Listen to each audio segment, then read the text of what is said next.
You're watching the Metaphysical Mentor podcast with Michael Philpott.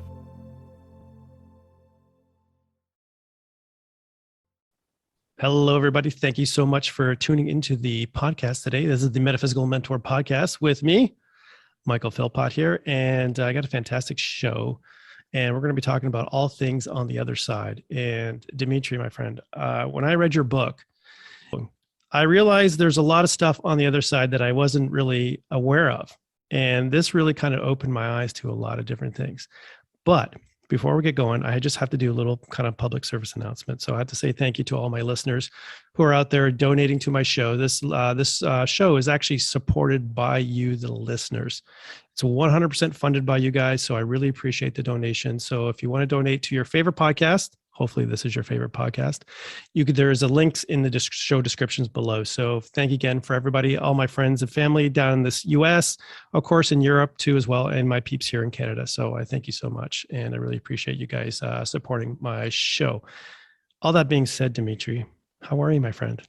I'm doing good. How are you? Thank you for having me on. I'm really excited about this show. I have to again thank Sarah for connecting us on this. Yeah, she's amazing. Yeah, she's amazing. And this book here, let me just give you a little shout out here. So, little shout out on this book here. And I've always been curious, how did you and Barbara got connected? Because I always love these synchronistic stories of how two amazing souls come together to formulate a book like this and bring all that knowledge out. How did you and Barbara get together and started working on this? Talk about, destiny, right? In anything in life, when you meet the person that's going to change your life, you don't know that's going to happen. You don't know when you go somewhere, you will never be the same again, whether it's in marriage or business or whatever it is, right?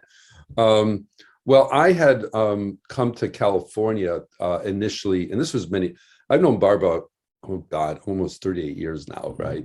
So it's been a long relationship. I was basically, out of college, and I was going into a film career, motion pictures and television. And I went to LA because that's the place where you go to do all of that, and it was actually starting to go pretty well. And it was a good time to be kind of aiming the business. A lot of things were opening up in those days. And, but I was very artistic. I used to play a lot of piano and that I wasn't anti-spiritual or anything, but I wasn't thinking spiritually in those days. But, I don't know if you're artistic, but, you're kind of spiritual being an artist because you're always kind of tuning into things that don't exist, and you're always trying to bring something through. So you're not, you have the pragmatic side, but you also have this very other side that you're in tune with. So I was having it just started, actually started before I moved to LA. I was having these kind of spontaneous moments of I call it heightened awareness. I was just calling my inspiration moments where it came like the wind. It would come by itself. It would leave by itself. I was very grounded. It wasn't like being a space cadet or anything like that, but just these amazing insights into people and things around me and awarenesses. And I just thought, okay, I'm feeling inspired right now. And sometimes it did lead to some ideas of something I was doing. Then I went to and I started, building that bridge, the film bridge, and those experiences kept getting stronger. And it eventually led to this very dramatic kind of, I call it my Saul on the road to Damascus moment, where it was a fundamental shift in me. And I still didn't have a name for it, right? And I was talking about it and people said, oh, you had a religious experience.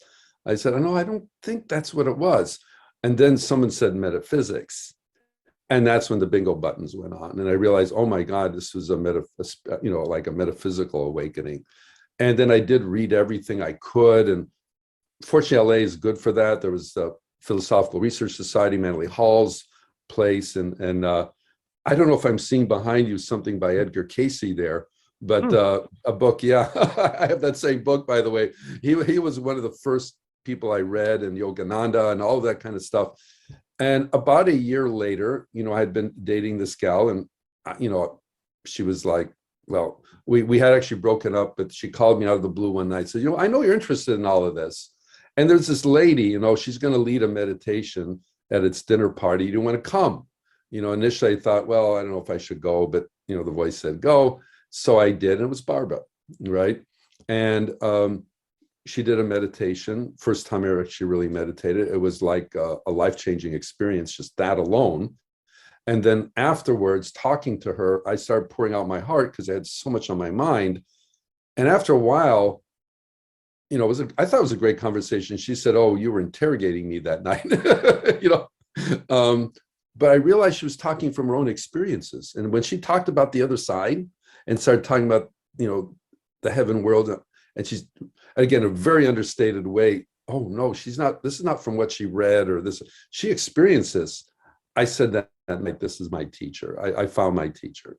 Wow. So we did start working right away together. We happened to be Greek, which was, there were a lot of coincidences with both of us, even though she's like, you know, a generation older than me. And, but then we also realized we both love to write.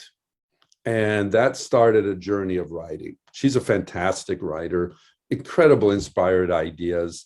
And together, again, it was just sort of meant to be. And in the beginning, I was very happy being her student. There's so much to learn. She was saying, "Look, I'm lucky with you. I don't have to unteach you things. You're, you know," it was easy. So I just absorbed it very, very quickly. Then after a while, I said, "Barbara, you know, you don't have a book out, right? You don't have anything. You have these marvelous notes. You have these classes. You have this, but we got to organize this." And that led to what was going to become Spiritual Arts Institute. What I didn't realize when it was organized that was that she was planning to train me as a teacher. I was not thinking that way at all. Oh, really? No. I figured, okay, I'll be, you know, the guy behind the scenes. I'll be writing, yes. But, you know, at those days, she was, you know, such a star of lecturing. But then she kind of pushed me onto the platform a little bit, right? And I realized, oh, I can do this. It was surprised that it came easily. And then we started this sort of partnership and building, and now we have a series of books based on what we call them the 7 spiritual arts. This book you just showed is the 5th one, which is all based on clairvoyant experiences, the decades of Barbara's experiences. But this one, like you're saying, is about the other side. Now, it's not just what do you call a travel log of the other side, you know, what kind of goes on there, although part of it is like that. But it's really about how is the other side connected to here?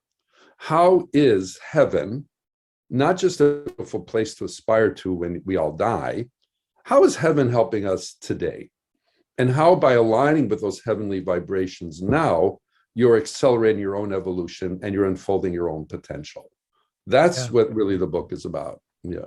Yeah, it was. I was kind of reading it, and it was so fascinating to kind of. It's almost like I was like watching this and listening to this and reading this like through Barbara's eyes, and you're kind of seeing what was happening on the other side, because there's so much, you know, there is so much information out there about the other side, but this way, you know, for me, it really gave me a sense like, okay, this is like very kind of chronological. These are the different layers. It kind of really made sense. It wasn't too fluffy, and it wasn't like too super woo woo that it didn't like kind of go, because sometimes, you know, I've read other books. It just seems like way out there. And I thought to myself, and I saw God and I was, yeah. And, you know, so, I mean, and then the idea, the concept of heaven, you know, I mean, obviously I think if you're Greek, you're probably raised Christian, right? Is correct? I was actually born in Orthodox. Yeah, Greek Orthodox. You're right. So, and then I'm a Catholic myself. So the concept of heaven, and the idea is that, you know, as we learn through our religious, you know, ideas, is that once we die, we go to heaven, depending on if you're a good person or not. Right. But then the whole idea about, no, not necessarily.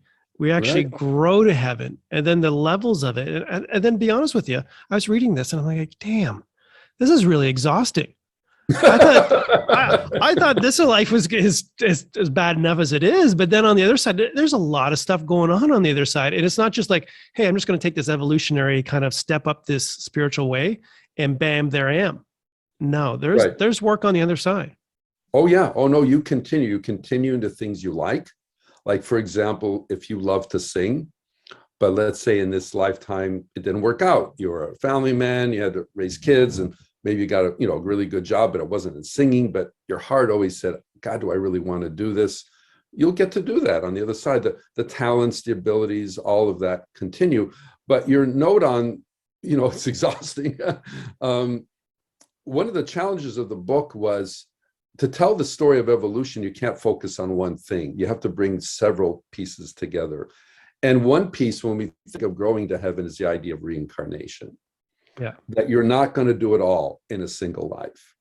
And when Henry Ford adopted the theory of reincarnation, the famous Henry Ford, he said, if you notate this down, write it to put people's minds at ease, that now you have time to create. You can't, if you feel like you have to do everything in a life, Max Heindel, the Rosicrucian, put it beautifully, said, to think that your behavior in this tiny fraction of time could determine all of eternity for you is an awful lot of pressure, to put on. Yeah, that makes so much sense because, but I think that's one of the problems we're facing as humanity. I think that is a quintessential, like we're just so much pressure to maximize every little second. And if you're not doing that, you're failing. You're a complete washout, everything else like that. And I'm really glad you said that, because I think a lot of people who are listening to this, who are on this spiritual path, are trying to become this, more spiritual, trying to have a 9-to-5 job, trying to have kids, trying to do this. And like you said, it's almost more exhausting sometimes here too, as well. Yeah. Yeah. And if you now, the idea is you see all of it as part of the whole, right? So what we say is this, okay, the journey to heaven is many incarnations. You grow to heaven. It's like each lifetime is like a grade in school. You would not ask a first grader, even if they're the best first grader there, oh, you've got to be ready for your PhD now, right? You wouldn't put that pressure on that little kid, right? Yeah. But you would say, hopefully you're going to do a great job in second grade, right? So we're not expected to be perfect in this life. That's we're on the road to perfection, but what we are expected to do is what we call reach your own potential. So if the journey to heaven is, here to here, and these are the many lifetimes to get there, well, what about this segment of life? What am I supposed to accomplish spiritually in this life that will lead to that greater glory? We call that your spiritual potential. So you, me, everybody listening, we have an individual potential, and mine may be different than yours. It's not necessarily the same potential, but we have to reach it. And that's another big theme of the book.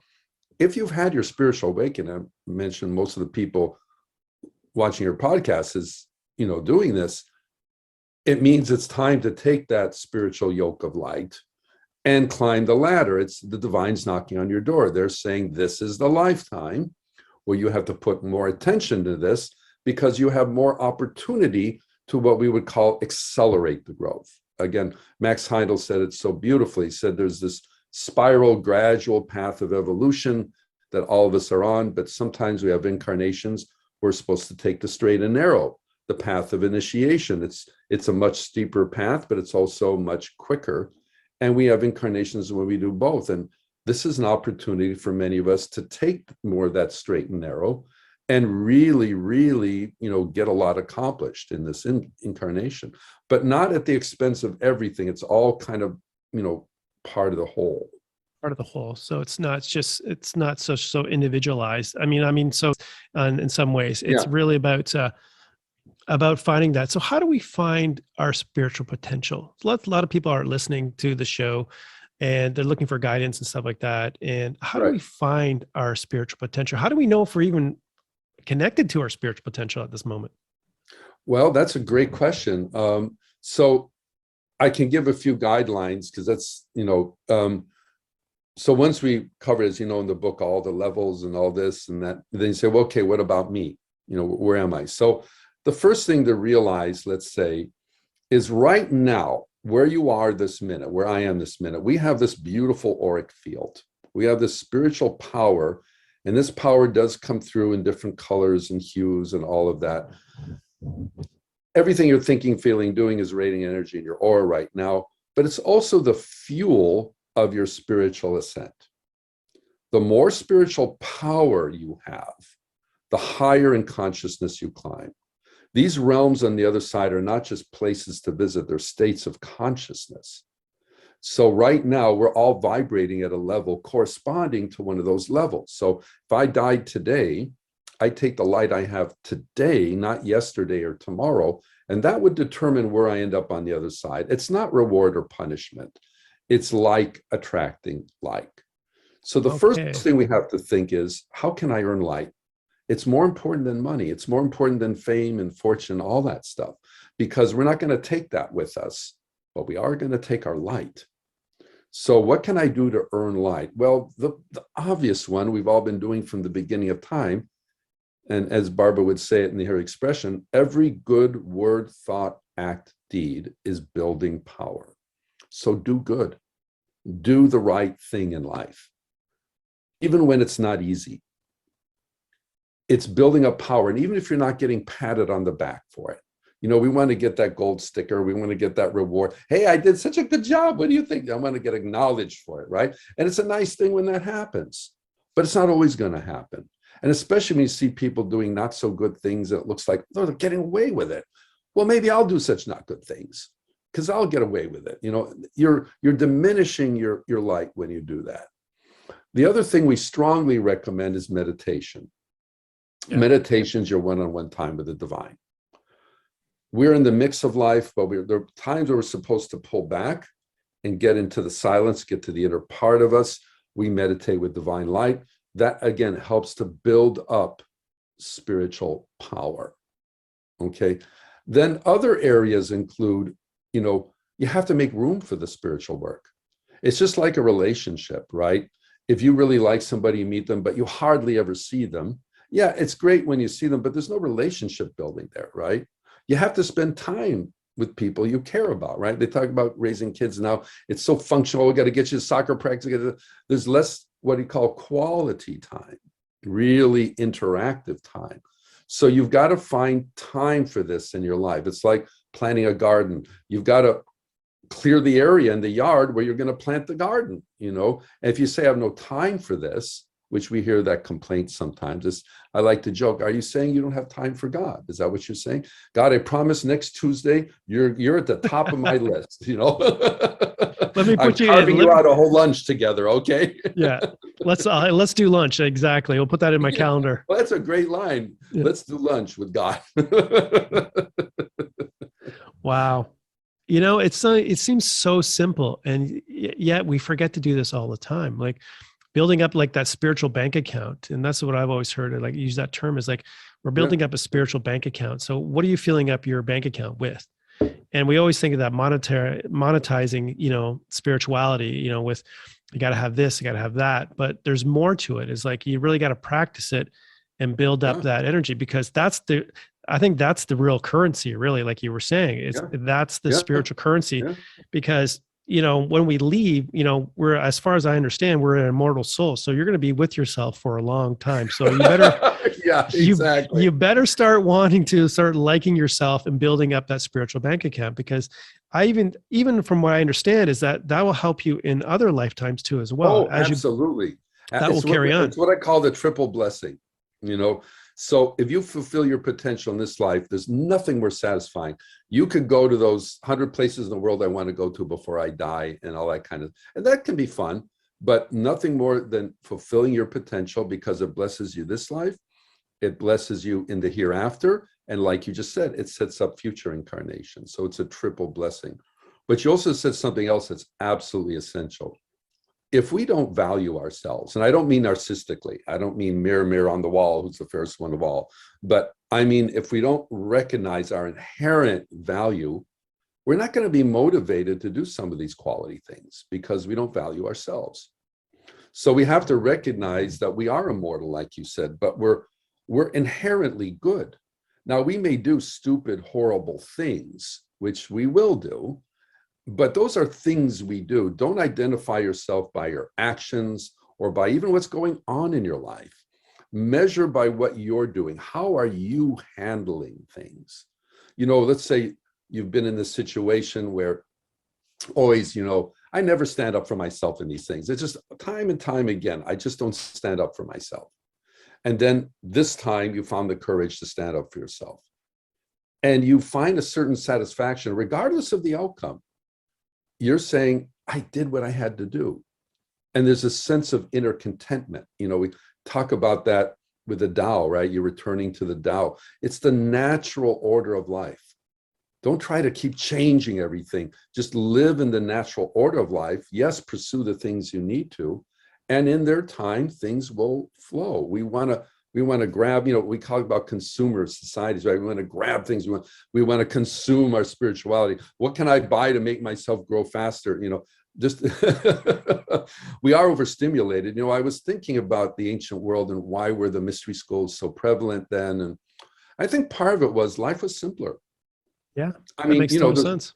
yeah, night came down, you just slow down. You couldn't see very well, and then there wasn't like an internet that could be 24/7.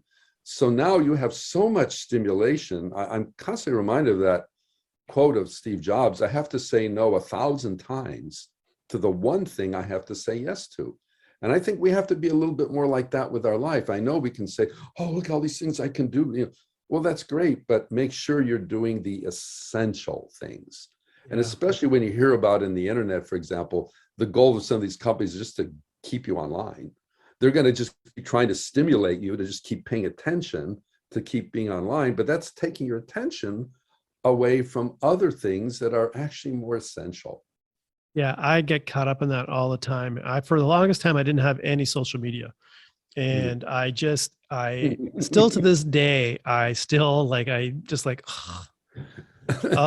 really just don't want to have social media. But as trying to grow a business and a platform and just to trying to get out there, it's kind of one of those necessary evils. And it's amazing how they will use the phone to kind of trick you to look at it, like, oh, there's an alert. And there's a little sign that comes up, oh, somebody's looking at your account. So you take a look at it, and then you realize how quickly you get caught up in just looking at your phone all the time. Yeah. And for the longest time, I would just say, this is crazy. And it takes away, because there are times where during my meditation, I set aside a meditation. And for some reason on my phone, I'll get a little notice and it's like, and I have to take a look at it. And then it's like, stop. And then I have to try to go right back into my meditation, which was so wonderful. And it's like, stop bothering me when I'm in my meditation. Right. But it just kind of trains you to start doing that. And sometimes I literally turn my phone off and people are going, how come I can't go hold you? Well, I turn my phone off. Like 2 seconds ago. Yeah, like literally 2 seconds ago, I just turned my phone up. 2 seconds ago. How come you didn't answer me? Yeah, it's exactly that. And I mean, it's so amazing how we can get just so turned up so quickly. And I think, one of the things I've been realizing that with spirituality over the last little while is that we're always trying to monetize it in some ways. I think part of the problem, I've been talking to a lot of people who are, on their path, and they're trying to find some way. It's like when you go to, like you say, you go to school, you get a job, you make some money, you can buy a house, you can buy that, and you kind of see how things are doing. Like, I work hard, I get this. Right. But on the spiritual aspect of it, because sometimes you don't see what's actually being accomplished, it's kind of like, why am I doing this? Yeah, it's a good point. We've had a little bit of that in our own work because we have these extended classes, that last for years if you want to take them. And it's your own motivation. It's, it's a little bit like adult education. You're doing this to educate yourself. Interestingly enough, in the mystery schools, you would give up, in a sense, your old life.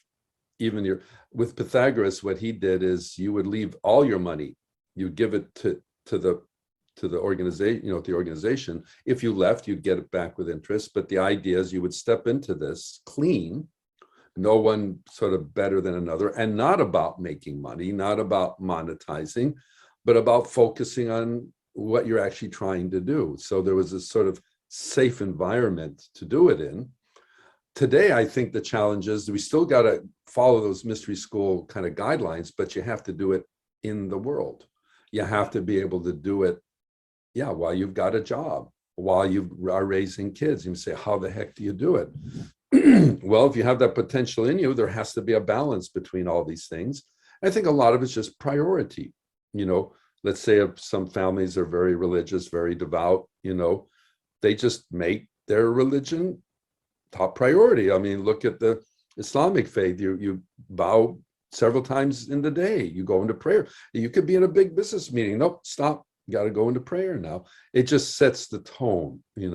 I think we do need more of that. We got so caught up in profit and this and that. The other day, a friend of mine was saying that, in some businesses now, it's considered a benefit, at least in the United States, to work 40 hours instead of 60 hours a week. It's a benefit. Look, we won't overwork you at this job. I mean, the mindset of that is just crazy. Yeah. And we get caught up in that so quickly. Now, one of the things I want to kind of circle back to about the book is that I just find it was so fascinating with all the different levels. Yeah. And trying to figure out, okay, where am I going to go when I die? Am I going to go to the 4th level, the 5th level? Am I going to be stuck in the astral world? Am I going to the interplanetary worlds, or am I going right up into, the kingdom of light? So if you could just briefly, because, it's all in the book. So again, little plug there, you got to get the book, but if you can just talk about maybe the various levels, let's starting with the astral worlds and then kind of work our way up and maybe kind of talk about that. Okay, great. So yes, so first of all, we just, again, backing up just this moment. So the other side isn't one place, just like you said, it's many places. In my father's house are many mansions. So these are actual places to be a part of, to literally go to, but they're also states of consciousness to embody. And the beautiful part is everything you just mentioned is something that we need to embody right here while we're in physical life. So now the earth itself right now, the physical earth, they say, is sort of interpenetrating vibrationally on what we call the astral worlds, especially the 3rd and the 4th astral worlds. So humanity can be at anywhere in vibration between that 4th astral plane and all the way to the heaven worlds. There are heavenly souls on this earth right now.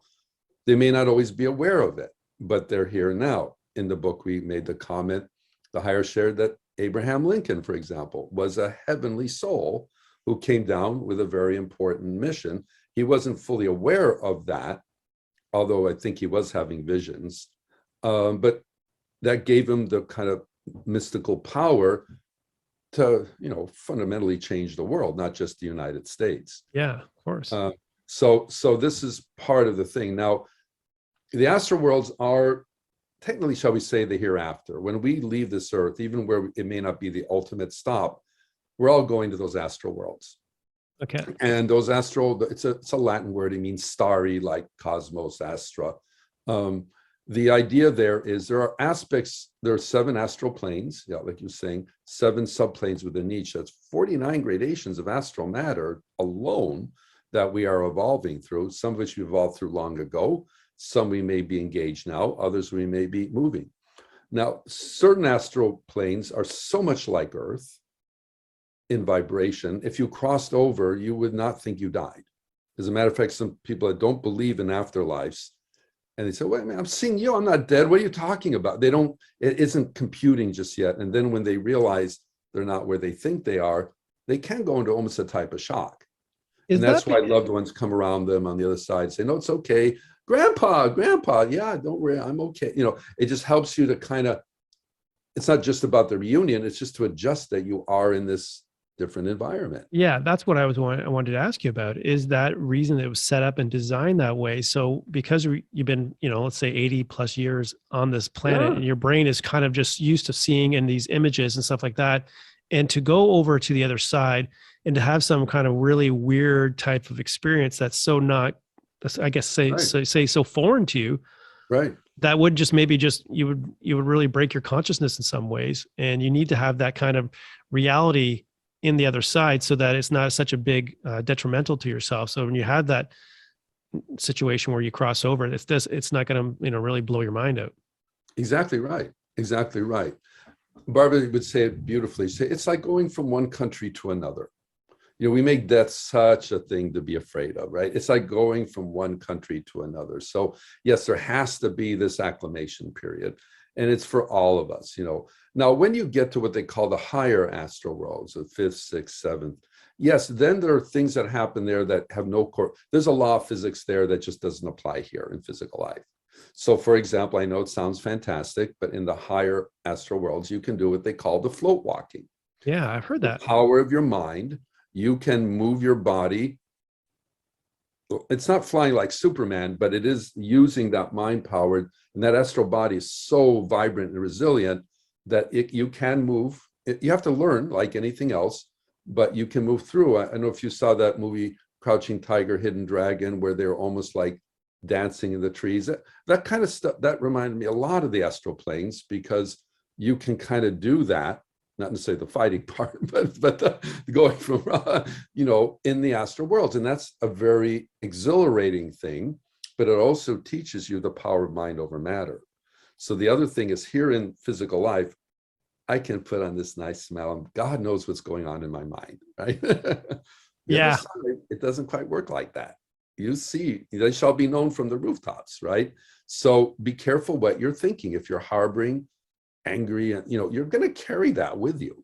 So you want to work it out here, clear all that out here so you can handle it. Now, eventually we evolve through all the astral worlds. And the beauty is the seventh, the final one. That one is where we do have our enlightenment. So a lot of people confuse their awakening with their enlightenment. They think when they awakened, they are enlightened. Oh, see, I'm Buddha, I'm the awakened one. No, that's not awakened. That's the road to being awakened. Now you can see there is a spiritual road to walk on. But enlightenment is a completely different thing. Enlightenment is actually a combination of many things. It's a maturing of the soul. It's where you're bringing many facets. It's like a child becoming an adult. It's not one thing. Many things are changing. But it's also the awakening of the divine awareness within, with the God presence within. Yogananda would say, learning to see God face to face while in a physical body. He didn't mean a literal face, but he meant the God presence within. That does happen as part of the crowning achievement in the astral worlds. And of course, that has to be done here too, not just there.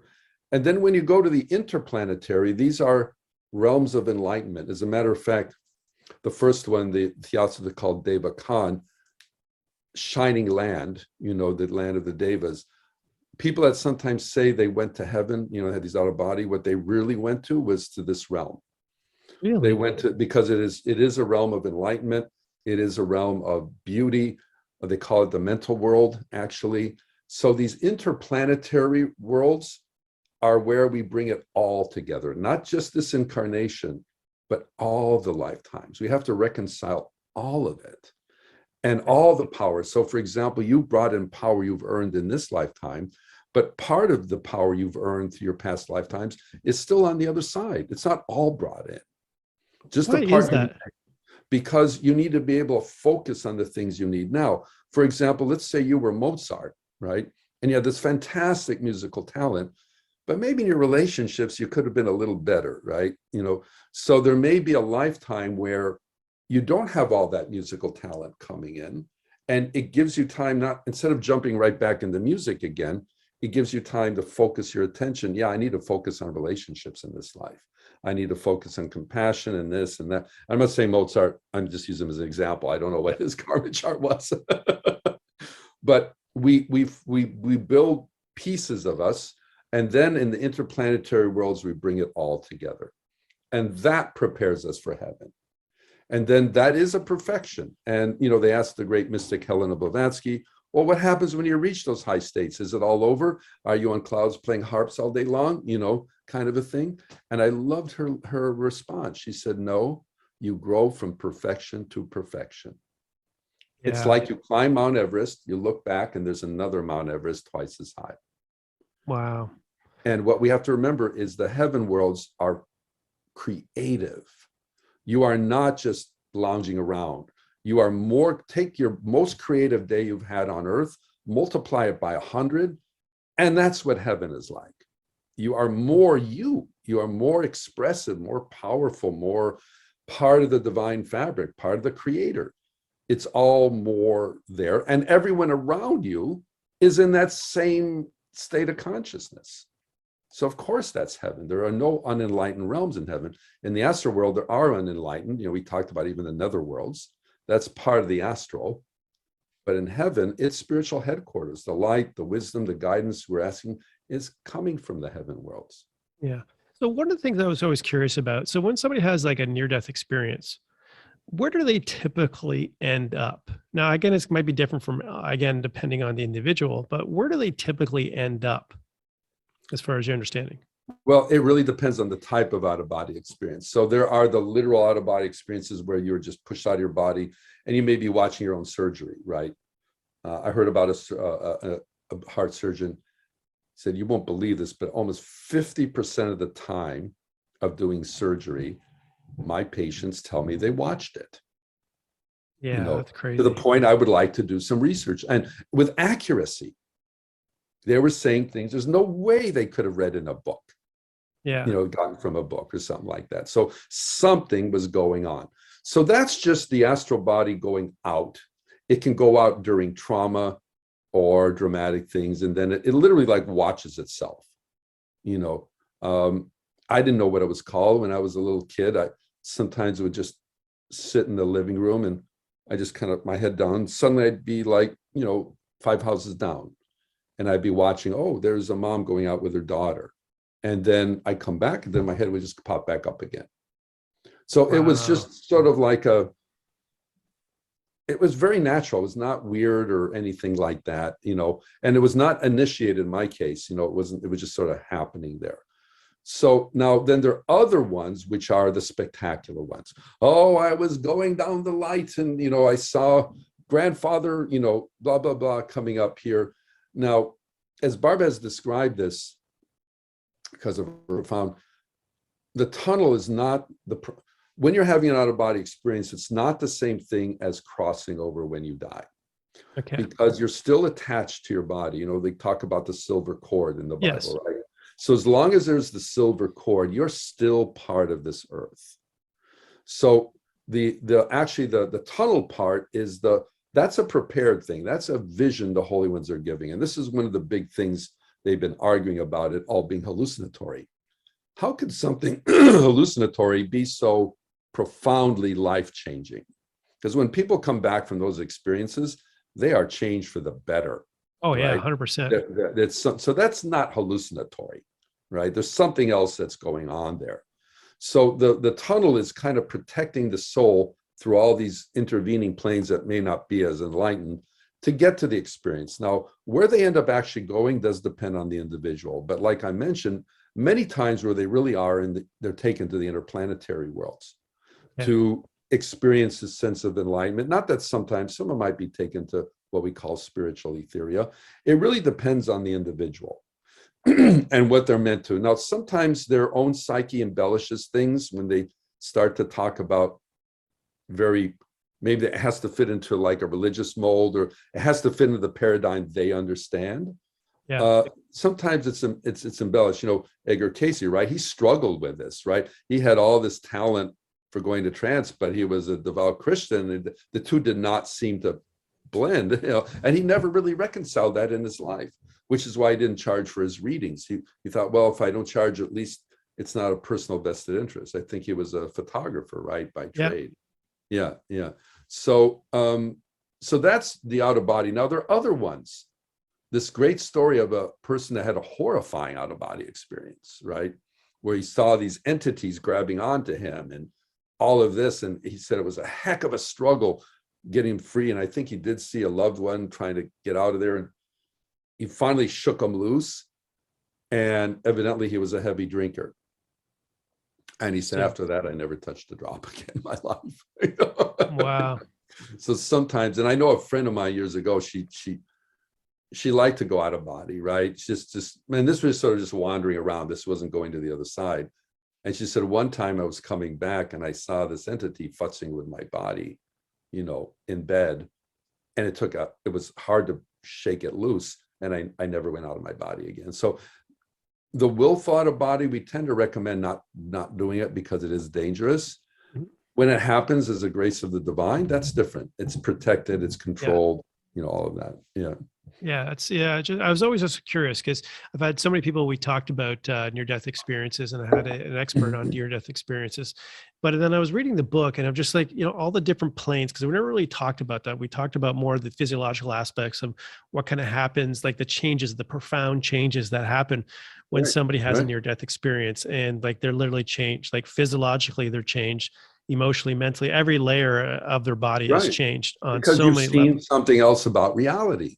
Yeah. You just can't prove it clinically, And yes, I don't know the person you interviewed, but when the last statistics, I heard something like in just this country, the United States alone, 6 million reported out of body experiences. How many were having them that they didn't report? So this is not an unusual, weird thing. We just have to accept it more as legit, even though we can't explain it through material, reductionistic science, if you want to use that term. Yeah, it's not like you can sit there and hook some diodes up to your brain. We're like, hold on, don't go just yet. Okay, I know you're kind of almost dead there, but let's put some let's put some diodes on your heads there and try to monitor your brain waves and see what's going on. And yeah. As a matter of fact, when they have not done that deliberately, but when they've had the out of body and clinically dead, it is weird because I don't know what your specialist said, but some of the cases I read is the brain is non-functioning. Yeah. I mean, it is not. If it was having all these wild experiences, wouldn't it be lighting up? And it's not lighting up. Yeah, there's no function. Yeah. There's no spirit to animate that. Actually, I had on PMH Atwater. Do you know her? Who? PMH Atwater. Oh no. Yeah, she was the expert. I got her through the Casey ARE, and she was an expert on near-death experiences, and she'd had a few near-death experiences. So we talked about that and how about the vagus nerve and how the different things happened. Yeah, it was very, very fascinating. So one of the things that I found curious is that when we go from the astral world into the interplanetary worlds, and then from there, that's where the real profound shift goes. So one of the things I was always curious about, so when we basically, like this is supposed to be a school, Earth is a school and the other planes are school. So how do we know which grade we're in? Like, how do I know I'm not still in first grade? Like, I know I've had people asking me, it's like, am I in sixth grade? Or, my ego saying, oh, I'm in 10th grade, whatever. So how do we know? Well, the holy ones tell us, the higher that works with us, like we call them the holy ones, say, this planet is kindergarten. And at first I thought they were a little bit, not the meaning, but then I realized, oh, no, what they're saying is compared to the spiritual glories that await you, you are still in the beginning stages of things. So this is not what they would call an enlightened planet. Well, we don't have to look, we just look around to know that, right? Yeah, that's for sure. There's a lot of that. Yeah, we need some more of those shining ones and holy ones to come down, Yeah. So that we have to realize it is not easy to know where you are. And I think the more important question is, do you feel that you are doing everything to live your best life? Now I will share this. This is where the training does help. I'll have to write a book on this one time. Living with a mystic for so many years and working with her, it's the blessing of my life. I will just say that. I've given up a lot of things. I could have had a great career, and other things I let go. It wasn't because I didn't like those things or pursue, but I knew I had to do this. It wasn't really an option, and no one was pushing me to do it. As a matter of fact, they were pushing me to get away from it. Yeah. But training, I tell people I could have read every metaphysical book in the Library of Congress and not gotten the knowledge I got from an awakened, illumined one, because there's a reason they used to call it the oral tradition, because it wasn't just verbal exchanges, there were energetic exchanges going on.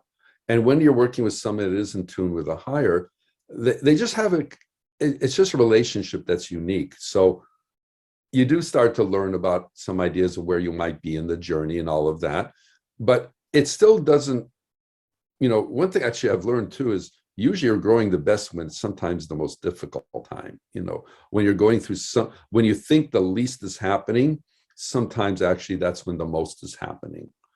So I would hold say on just for a second. Can you repeat that? Because I think that's a real golden nugget, because I know so many people are in this situation right now. Yeah. So if you could just repeat. Sometimes you're doing the best when times are the roughest. So if you are holding your own during these rough times, metal is forged in fire, right? It's red hot and there's a hammer striking it. That's how you get it to be what it is.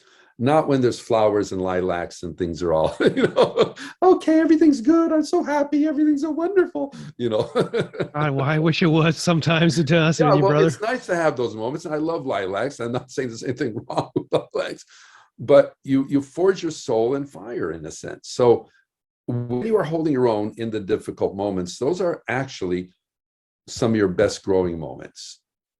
It's when you start becoming a little too self-aware and you think, yeah, the little chip on your shoulder starts going on there, that no, because you can become, no one likes an egotist. The worst egotist of all is the spiritual egotist. When they start to think, well, I'm a little more developed than you, and then that brings in a horrifying thing. Whether it's true or not is secondary. But the idea is, first of all, it's not an argument thing. There's always people ahead of you in the journey, and there's always people not as far as you. It's not a race with anybody else. It's a race with yourself. Yeah. But I do recommend, there's a saying, when the student is ready, the teacher appears, that when you feel that you do need that extra boost, that you find a scenario or someone that can help you cross some bridges that we can't. We think everything is self now. I can do it by myself. I don't need anybody. I can just do it by myself. Well, we have to do our own growing. And there's a lot we will do on our own, but not everything. You don't go to, in any trade, you're not going to become a neuroscientist or a neurosurgeon just by figuring it out on your own. In any other skill, you go to the best school, you want the best training, the best teach. Why would you not want that? And the most important thing of all, your own development, your own spiritual development. So that being said, how do we pick, or how do we choose? I know when, like you said, like when the student's ready, the teacher will come. So how do we choose to have or choose the right teacher? Right. There's a lot of, there's a lot of stuff out there right now. There's a ton of information, ton of schools, ton of, I like to call them quote practitioners out there. And how do we make sure we navigate to get the right people? You're asking such an important question right now. When our first book came out years ago, we were Change Your Heart, Change Your Life. We were, at one of the big trade shows, and I met the president of the guy that has the biggest wholesaler of metaphysical books in I think the world, if not the country. And I was a little proud. Hey, we got our book out. And he was like, yeah. You're one of 500 titles just this month, on top of the existing inventory. So it's a bucket of cold water, Yeah. But then I pushed him a little bit. I said, how many of those stay on the market? He said, oh, not even 10%. So there's a lot of barkers out there. Okay. There's a lot ever since someone figured out, and that happened in the 90s, by the way, when it was realized you can make money from this, and you can make good money from this. Oh, I've spent a lot of it too. I got a lot of books, I tell you. Yeah. Well, it's good. I have a big library too. I love books, right? Yeah. Yeah. But no, that's not what but of course, hopefully semi-quality books. So first you have to look at you. You have to decide, what's my motive here? Because sometimes people, especially when, in the book, we talk about the false prophets, right? Barbara worked with a gal that fell into the Jim Jones, for God's sakes. The guy with where the 800 people died of electric Kool-Aid, right? That horrifying story. How did someone like that fall prey to someone like that? So you first have to double check your motives. You're going to attract a teacher according to your own vibration. And if there are self-serving interests, I want to feel better than others, or I want to be as somebody. I want, if there's a selfish motive, you're probably not going to attract the highest quality teacher. Or if you want a teacher to just do it all for you.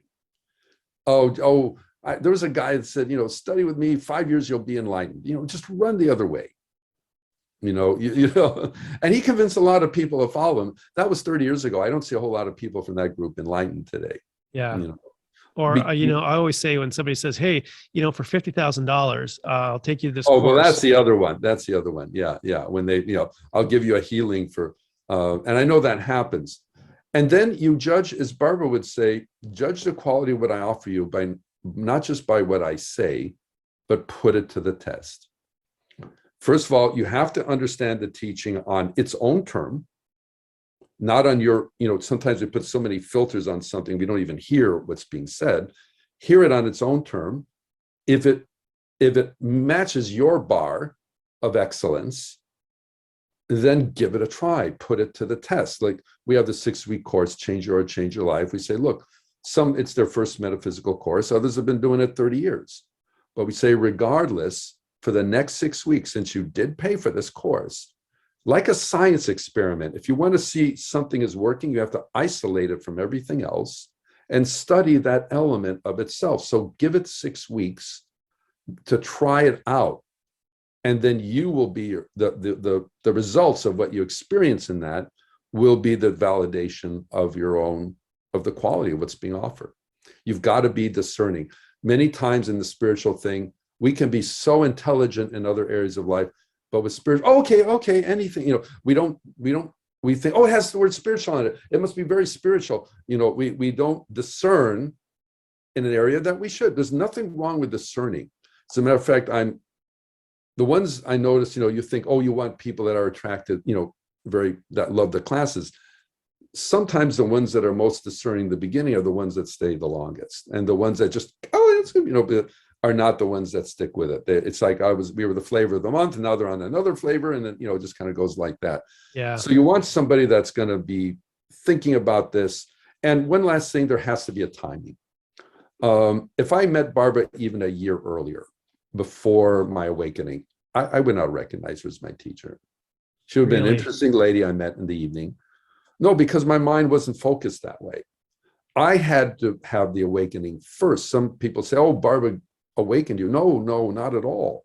I was already awakened. My only good fortune was it was only a year after rather than 20 years after, that I found her. Yeah. And then are you willing, the last thing is when you feel you have found someone, are you willing to do the work? Yeah, that's the other thing, right? Like many people want the quick fix. They're not willing to actually work. And I talk about this all the time. You got to do the work. It's you every day. You got to get in the muck. You got to do that stuff. The stuff that you don't want to listen to, you don't want to look at, you don't want to look yourself in the mirror. You got to get in there and do that work. It's so important. Yeah. Wow. It is fundamental. But again, isn't that like common sense? If you want to succeed in anything in life, don't you have to work for it? I mean, metaphysics is not like apart from life, it's all part of the same mix. So take the common sense that you put in every department of your life, hopefully you're putting every department of your life, and put it into this. And that will reveal a lot of the nonsense stuff. Now, one last note I will throw out is be careful of, now that used to be more in the New Age era. Actually, to tell you the truth, what I'm excited by today, because it feels like 20 years ago, people they wanted the phenomenal things. They wanted the glitter and the glamour. I think now that's either it's a new generation or the people are matured. They're like, no, I want to go deeper.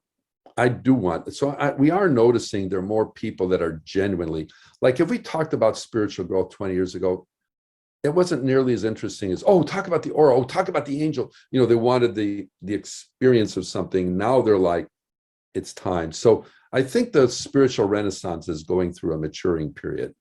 And I think it's heading in the right direction. Yeah, I think so too. And I think it's really important that we recognize that and understand that too as well. And I think also the generation, and it could be too, is like, the younger generation, it's kind of a sense of entitlement. They just wanted things now and know how they are. But, us older generation, we kind of look at certain things and we kind of look through the different lens now. I've seen that maturity because I remember the times where we had all these great metaphysical books, all these great teachers out there, I collected them, all of them. And then all of a sudden, like you said, they wanted this experience. It was so true. Like, I wanted that. I wanted to see angels. Why am I not seeing angels? And you're trying to do all this stuff. And I still haven't seen an angel. I mean, I talk to dead people, but I don't talk to angels. So that's okay. It'll happen in its time. Yeah. It'll happen this time. Yeah. If not in this lifetime, like you said, I got several other lifetimes to get it figured out. So I'm not in a rush anyways. And that was one of the things I was really glad that you mentioned. It's not about a race. It's, it's going to be a lot of stuff that we have to work through on a continuous basis. And, it's finding those priorities and different things like that. But I just find it so fascinating. But, as I do this and I do my work and I still do my work, I mean, I've been doing this for, I think, 18 plus years now. I've been trying to. You've had this show for 18 years? Oh, not the show. No, not the show. Oh, your God. journey. No, just the journey. Yes. The show has only been since COVID. So that was kind of like, okay. Yeah, it was kind of like, COVID was kind of like my shit or get off the pot type sort of thing. It was Really? like Wow. my world collapsed prior to COVID. Oh my And I was goodness. always dabbling in the spirituality. Like I didn't really come out of the psychic closet. I had a lot of stuff that, yeah, and that's what it was. Good for I was, you. yeah, it was one of those things. And, friends of mine were saying for years, Mike, you got to start doing readings again and blah, blah, blah. And I was like, yeah, I just didn't want to. And then COVID kind of came and, there's a lot of stuff prior to COVID that came and, I lost my job. I lost my brother. So all these little small circumstances Oh, came up and it's like, okay, what do I got to do? What do I got to do? And like, it was kind of like this thing. It's like, you kind of have to get out there and right. start talking about this on this path. And it kind of accelerated it. So, but Well, yeah, God bless. as far as God the bless. journey goes, I've been doing it for a while. And Well, it shows you have a lot of knowledge, and it's just exciting that there can be podcasts like this to have these discussions, that they're getting more popular now. yeah, and I think that was the quickest way. A friend of mine had a podcast, and she inspired me to do this podcast too. And this was the quickest and easiest and fastest way to get this information out there. And as much as I call the podcast the Metaphysical Mentor Podcast, and I say it's me, but it's not really me. It's my guests.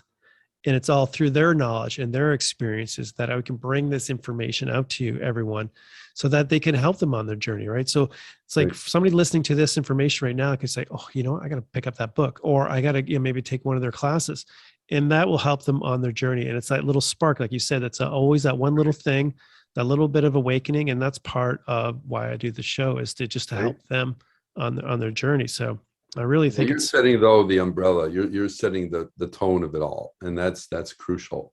Yeah, yeah, because how yeah. it's framed is so important. Yeah.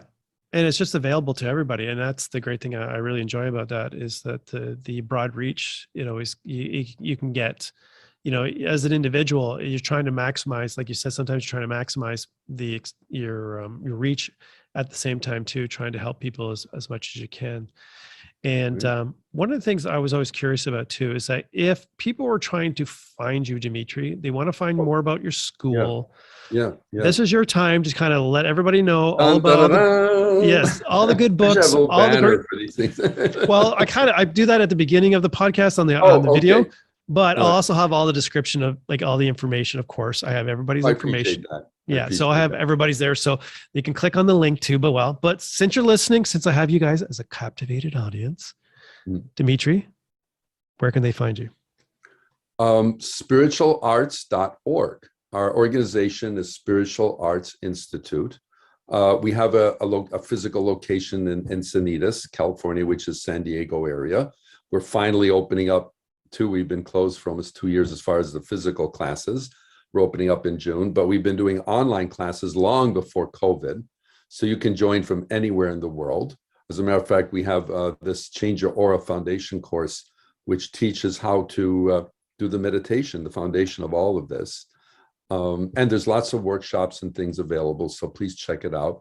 And the books, all of our books are on Amazon and everywhere. They're just in stores and everything. So yeah, we have a wonderful community. I think one of the best things of doing this is the people.